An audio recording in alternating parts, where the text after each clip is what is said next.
Today we will discuss our next topic which is Millikan's method. Millikan's method हमारे पास एक ऐसा method है जिससे हम किसी भी चार्ज पार्टिकल लाइक इलेक्ट्रॉन हम उसका चार्ज जो है वो फाइंड आउट कर सकते हैं। हमें पता है कि इलेक्ट्रॉन के ऊपर चार्ज कितना है 1.6 × 10⁻⁻19 कूलम। इस चार्ज की कैलकुलेशन फर्स्ट टाइम की थी मिलिकन्स ने। जिस मेथड को उसने यूज़ किया उसको हम कहते हैं Millikan's method. In 1990, R. A. Millikan developed a technique with which he measured the charge on an electron. तो मिलिकन ने ये कैसी तकनीक डेवलप की जिससे उसने इलेक्ट्रॉन के ऊपर चार्ज को मेजर किया था। इस तकनीक को हम मिलिकन्स मेथड कहते हैं। अब हम पढ़ेंगे कि मिलिकन्स मेथड का जो बेसिक प्रिंसिपल या जो उसका वर्किंग प्रिंसिपल है वो क्या है। इस मेथड के अंदर मिलिकन्स ने यूज़ किए थे ऑयल ड्रॉपलेट्स, तो इसीलिए हम लोग यहाँ पे एक ऑयल ड्रॉप ले रहे हैं। अब इस मेथड का जो वर्किंग प्रिंसिपल है या बेसिक प्रिंसिपल है वो ये है कि ये जो ऑयल ड्रॉप है इसके ऊपर अगर आपने चार्ज फाइंड करना है, let's suppose that is negatively charge. अगर आपने इसके ऊपर चार्ज फाइंड करना है तो इस ऑयल ड्रॉप को एयर के अंदर सस्पेंडेड रहना चाहिए, यानी एयर के अंदर ये लटका हुआ हो, ठहरा हुआ हो। ऐसा नहीं कि ऑयल ड्रॉप ऊपर से आए और ग्रेविटी की वजह से नीचे चला जाए, बल्कि ये एयर के अंदर सस्पेंडेड रहे। तो इसको एयर पे सस्पेंडेड रखने के लिए ये ज़रूरी है कि जितनी उसके ऊपर ग्रेविटी की फ़ोर्स लग रही है उतनी अमाउंट में एक अपोजिट डायरेक्शन में फ़ोर्स लगाई जाए। That force is electric force, और ये फ़ोर्स इलेक्ट्रिक फील्ड के ज़रिए से यहाँ पे प्रोवाइड की जाएगी। 2 प्लेट्स हम लोग यहाँ पे रखेंगे, चार्ज प्लेट्स, और उन प्लेट से जो इलेक्ट्रिक फील्ड मिलेगी उस फील्ड की वजह से यहाँ पे इसके ऊपर इंसर्ट होगी इलेक्ट्रिक फ़ोर्स, और वो इलेक्ट्रिक फ़ोर्स और ये जो ग्रेविटी फ़ोर्स है दोनों का मैग्नीट्यूड सेम होगा, डायरेक्शन अपोजिट है, इसलिए ऑयल ड्रॉप यहाँ पे सस्पेंडेड रहेगा। तो ये हमारे पास मिलिकन्स मेथड का बेसिक प्रिंसिपल है कि जो ऑयल ड्रॉप होगा या जिसका भी हमने चार्ज फाइंड करना है उसको हमने एयर के अंदर सस्पेंडेड रखना है। उसके लिए ज़रूरी है कि जितनी उसके ऊपर ग्रेविटेशनल फोर्स लग रही है उतनी अमाउंट में उसके ऊपर इलेक्ट्रिक फोर्स लगे। Suspension of oil drop between two plates by adjustment of electric field in such a way that electric force become equal to the gravitational force. जब इलेक्ट्रिक फोर्स ग्रेविटेशनल फोर्स के equal होगी, क्योंकि दोनों का magnitude same, direction opposite, तो oil droplet suspended रहेगा air के अंदर। अब इसकी कंस्ट्रक्शन देखते हैं। कंस्ट्रक्शन के लिए हम लोग स्कीमेटिक डायग्राम को देख लेते हैं, यहाँ से हम लोग इसकी कंस्ट्रक्शन को ईज़िली एक्सप्लेन कर पाएंगे। अब स्कीमेटिक डायग्राम में ये सारे के सारे जो हमारे पास मेथड हो रहा है ये एक कंटेनर या एक चैम्बर में हो रहा है जिसको हमने सी से डिनोट किया हुआ है। एक एटमाइज़र है ए, इस एटमाइज़र के अंदर से ऑयल ड्रॉपलेट स्प्रे किए जा रहे हैं इस चैम्बर के अंदर, ये सारे टिनी ऑयल ड्रॉपलेट हैं।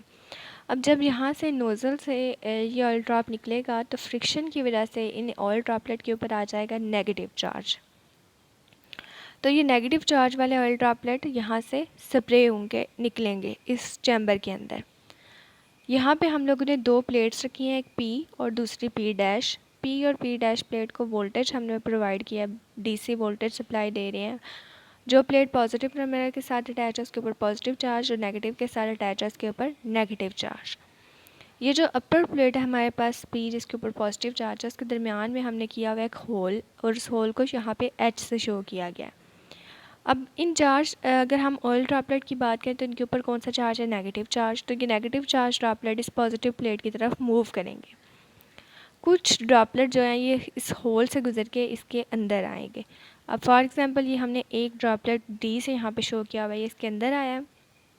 इस ड्रॉपलेट को यहाँ पे सस्पेंडेड रखने के लिए अगर हम इसका चार्ज फाइंड करना चाहते हैं तो ये ज़रूरी है कि ये यहाँ पे सस्पेंडेड रहे। उसके लिए ज़रूरी है कि जितनी इसके ऊपर ग्रेविटी की फ़ोर्स डाउनवर्ड है उतनी अमाउंट में इलेक्ट्रिक फ़ोर्स लगे।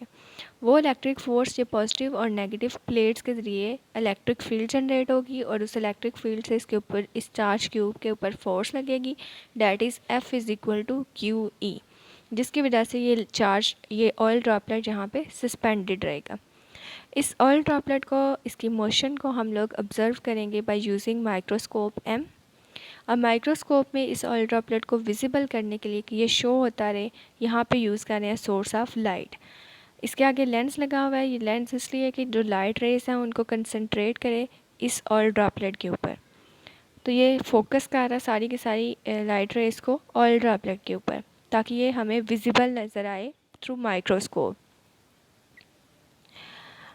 तो माइक्रोस्कोप से हम ऑयल ड्रॉपलेट की जो मोशन है उसको ऑब्जर्व करेंगे। ये देखेंगे कि ऑयल ड्रॉपलेट यहाँ पे सस्पेंडेड है, क्योंकि electric force is equal to gravitational force. W1 window के ज़रिए से लाइट एंटर हो रही है, W2 window for x raise है। So this is the schematic diagram and the particles of Millikan's technique. It consists of an observation chamber, window W1 for light, window W2 for X-rays, two parallel plate P dash placed inside the chamber. Upper plate P has a small hole H, an atomizer used for spraying oil drops into chamber, a light source S to make droplet visible, a DC source applied across the plates, and a microscope to observe the path of motion of droplet. ये सारे components हम यहाँ पे इस diagram में explain कर चुके हैं। नेक्स्ट हम देखते हैं इसका वर्किंग प्रिंसिपल। अब जो वर्किंग प्रिंसिपल है वो पहले तो हम समझ चुके हैं कि जो ऑयल ड्रॉपलेट है उसको वहाँ पे सस्पेंडेड रहना है। उसके लिए ज़रूरी है कि ग्रेविटेशनल फोर्स के बराबर उसको क्या मिले, इलेक्ट्रिक फोर्स। अब जब ऑयल ड्रॉपलेट नोज़ल की वाल से निकलेंगे तो फ्रिक्शन की वजह से उनके ऊपर कौन सा चार्ज आ जाएगा, negative. The tiny droplet are separate into the chamber through a small nozzle of the atomiser.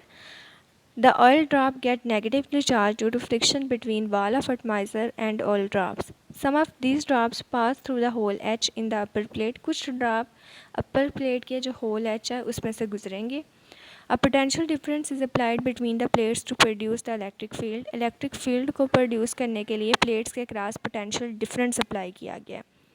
Now the electric field between plates P dash is adjusted in such a way that electric force become equal to the gravitational force on the droplet. अब electric field को इस तरह से adjust किया हुआ है कि electric force जो है ग्रेविटेशनल फोर्स के इक्वल हो।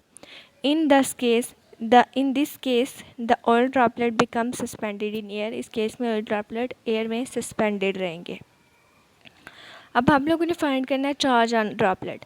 चार्ज ऑन ड्रॉपलेट फाइंड करने के लिए जो वर्किंग प्रिंसिपल था या बेसिक प्रिंसिपल था वो ये था कि ऑयल ड्रॉपलेट एयर के अंदर सस्पेंडेड रहें, that is electric force is equal to gravitational force. तो यही हम लोग यहाँ पे रिलेशन यूज़ करेंगे।